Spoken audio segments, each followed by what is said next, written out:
हजरत सुलेमान के लश्कर में ना एक हुदहुद नामी परिंदा भी था, लश्कर का कारकुन था। परिंदा हुदहुद गायब था, तो हजरत सुलेमान कहने लगे किधर गया वो हुदहुद, नजर ना आज आया सख्त सजा दूंगा, यहां तो कोई अच्छी खबर लाएगा, क्योंकि वो हुदहुद परिंदा जाता था तो खबरें ला के देता था, वरना सजा दूंगा।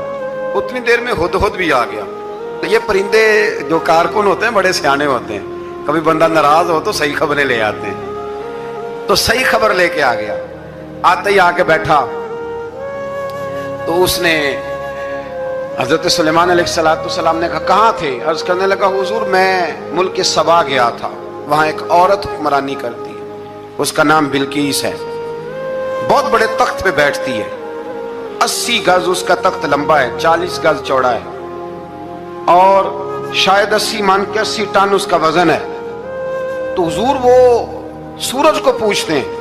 हज़रत सुलेमान ने फौरन खत लिखा, फरमाया जाकर उसे मेरा खत दे दो कि यहाँ तो कलमा पढ़ के हमारी फरमा बरदार बन जाए, वरना तैयार हो जाए, जो अल्लाह के गैर को पूछते हैं हम उनके खिलाफ जंग करेंगे। वो जब लेके गए ना खत, ये हुदूद गया तो वो मीटिंग कर रही थी, उसके वजीर मशीर सारे बैठे थे। इसने जाके खत फेंक दिया मलका बिल्कीस की झोली में। उसने खत पढ़ा तो डर गई, वजीरों को बुलाया। हजरत सुलेमान, कुरान कहता है हजरत सुलेमान ने कहा था खत फेंक के ना तो साइड पे होके सुनना वो क्या कहता। बंदों के लिए मना है, परिंदों के लिए जायज है।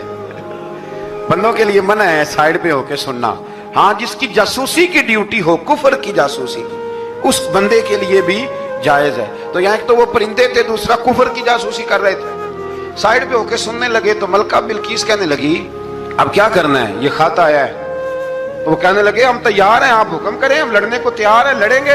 वो कहने लगी नहीं तेजी ना दिखाओ, कुरान मजीद कहता है कि वो कहने लगी जब लड़ाइयां होती हैं तो शहर तबाह होते हैं, मुल्क खंडर बन जाते हैं, लड़ाई मसले का हल नहीं है। उन्होंने कहा कि मैं नबी हूं, तो एक दफा आजमा लेते हैं कि नबी हैं कि नहीं, माज़अल्लाह आजमा लेते हैं। कहा कैसे? कहने लगी तोहफे तो आए भेजते हैं, अगर माल पर दिल ललचा गया तो फिर नबी नहीं बादशाह है, और अगर माल पर दिल ललचाया ना तो फिर अल्लाह के कामिल बंदे। ये फर्क उसने उस वक्त बयान किया। उसने 500 कनीजें, 500 गुलाम, बड़े शानदार लिबास पहना के, 500 घोड़ा बड़ा तगड़ा, उसके ऊपर माल व असबाब रख के तैयारी करा के हजरत सुलेमान की तरफ भेजा। हुदहुद पहले से खबर लेके आ गया, हुजूर उसने ये प्रोग्राम बनाया है। वो जब आया सारा कुछ तो हजरत सुलेमान देख के जलाल में आ गए, फरमाने लगे उसे जाके कह दो तू मुझे क्या तोहफे भेजेगी, मेरे रब ने मुझे माला माल फरमाया हुआ है, ने माला माल किया मेरे मालिक ने, जा उसे जाके कह तू क्या तोहफे देगी। जब रब देता है तो फिर कोई कमी ना ना वो नहीं छोड़ता। बंदे क्या दे सकते हैं, बंदे तो बेचारे 10 दे के तो 10 दिन उनकी आंखें नहीं खुलती। फरमाया मुझे अल्लाह ने जो दिया है क्या बात है उसके देने की। तो फरमाया उसे कहो या फरमाबरदार होके आ जाए या जंग के लिए तैयार हो जाए, हम उसे उसके शहर से जलील करके निकाल देंगे। उसने जाकर जब पैगाम दिया तो और उन लोगों ने भी आके बताया कि वहां तो हम अजीब मंजर देख के आए हैं कि जानवर भी हाथ बांधे खड़े हैं, वहां तो जिन्नात, सरकश जिन्नात खड़े हैं। वो बादशाह नहीं, वो नबी हैं, वो जो 500 गुलाम और 500 कनीजें गई थी, हवाल सुनाया आके। तो मलका बिल्कीस ने फिर खत लिखा कि मैं फरमा बरदार होके आ रही हूँ। माना क्या है, मैं कलमा पढ़ने के लिए आ रही हूँ। तो हज़रत सुलेमान ने कहा भाई अब इस तरह करो, जरा फर्श बिछाओ। उन्होंने फर्श बिछाया, इस तरह का के ऊपर फर्श था, नीचे मछलियां तैर रही थी, लग रहा था दरिया है। ड्यूटी लगा दी, जिन्नात ने बिछा दिया। उधर हजरत सैयदना सुलेमान फरमाने लगे अब चूंकि मान के आ रही है तो उसे अपनी नबुव्वत की अलामतें भी दिखानी है।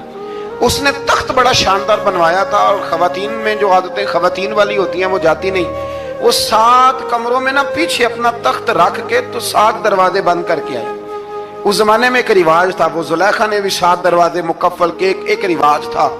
एक कमरा, फिर कमरे के पीछे कमरा, फिर उसके पीछे कमरा, फिर उसके पीछे कमरा, और उसको बड़े मोटे ताले लगाए जाते थे। और फलसफा ये था कि एक ताला तोड़ेगा कोई तो जब तक सिपाही आ जाएंगे, और अगर उसके तोड़ने तक ना आए तो दूसरे के तोड़ने तक आ जाएंगे, और उसके तोड़ने तक ना आए तो 7वें तक तो आ ही जाएंगे। ये उन लोगों का नफसियाती मामला था, सोच थी। 7 कमरों में मुकफ्फल करके ना वो निकली। तो हजरत सुलेमान अलैहिस्सलाम कहने लगे भाई मुझे उसका तख्त चाहिए उसके आने से पहले, उसके आने से اس واقعے کی کیا ضرورت تھی قرآن پاک میں؟ یہ کیا حاجت تھی یہ تخت والی ساری بات قرآن نے کیوں بیان کی؟ پوچھیں آپ اپنے دل سے بھی اور انکار کرنے والے منکرین سے بھی، اس کی کیا ضرورت تھی؟ وہ جو کہتے ہیں جی ولی کی کرامت کی کیا ضرورت ہے، سیدھی سیدھی نماز پڑھو، روزہ رکھو، حج کرو، زکوٰۃ دو، تو پوچھو ان سے کہ سورۃ نمل کے اندر اس ساری تفصیل کی کیا ضرورت تھی؟ ختم ہو گئی جب وہ کلمہ جو پڑھ رہی ہے، تو پھر اس سارے واقعے کو رب کیوں بیان فرماتا ہے؟ حضرت سیدنا سلیمان فرمانے لگے تخت چاہیے، اور چاہیے اس کے آنے سے پہلے۔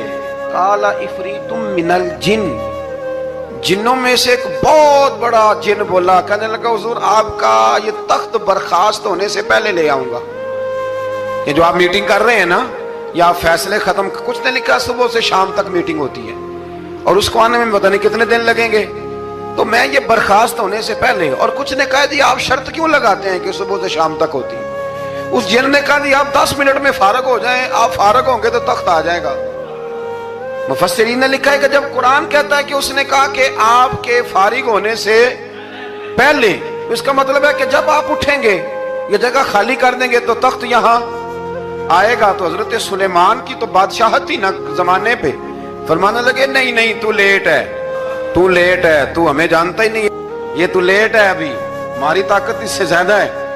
بڑی کمال بات لکھی ہے لکھنے والوں نے۔ ایک مفسر نے لکھا ہے کہ ابھی حضرت سلیمان نے غلاموں سے منگوایا ہے، اپنی بات کوئی نہیں کی، یہ حال ہے ان کے غلاموں کا، تو سردار کا عالم کیا ہوگا؟ حضرت سلیمان کہنے لگے بھی جلدی جائیے۔ قال الذی عنده علم من الکتاب انا آتیک بہ قبل ان یرتد الیک طرفک، تو اٹھا ان میں سے وہ جس کے پاس کتاب میں سے علم تھا، ساری کتاب کا بھی نہیں، علم من الکتاب، کتاب، وہ اٹھے جن کے پاس کتاب میں سے علم تھا، تو وہ اٹھ کے کہنے لگے حضور میں لے آؤں گا، کب؟ آپ کے آنکھ جھپکنے سے، میں آنکھ جھپکنے سے پہلے لے آؤں گا۔ تو حضرت سلیمان کہنے لگے تو ٹھیک ہے، چل لا پھر آنکھ جھپکنے سے پھر وہ تخت آ گیا۔ حضرت سلیمان سے پوچھا یہ کیا ہے؟ قال ھذا من فضل ربی، فرمانے لگے کچھ بھی نہیں۔ حضرت سلیمان کہنے لگے یہ میرے رب کا فضل ہے۔